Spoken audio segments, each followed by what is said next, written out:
The man had just arrived in the small town when he was arrested by the police, mistaken for the murderer. But when the sheriff tracked down the man with glasses to question him about the case, the man with glasses only glanced at the car outside the door before voluntarily confessing to his crime. I did it. I killed the guy. It was me.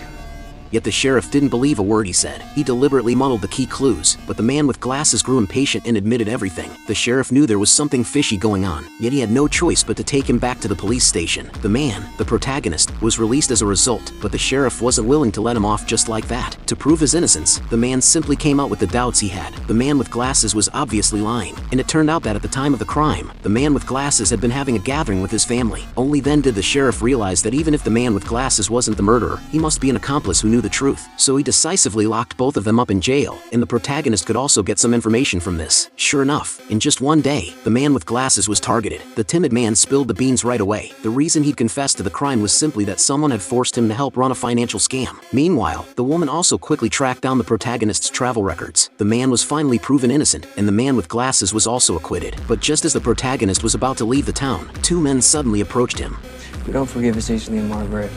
Watch your back, Mr. Reacher. Their only goal was to get the man to leave as soon as possible, but trouble came looking for him on its own. Another homicide occurred in the small town, this time also in the same wheat field, and even the murder weapon was identical. The sheriff turned his suspicion back to him, so the man had no choice but to stay and search for evidence to prove he wasn't the killer. Yet the man only glanced at the autopsy report before noticing something off. The victim's features were identical to those of his older brother who'd been missing for years. Staring at his brother's cold body, the man had originally had no desire to get involved in the town's troubles, but now he had a reason he had to stay. I guess I'll find everybody responsible and kill every last one of them.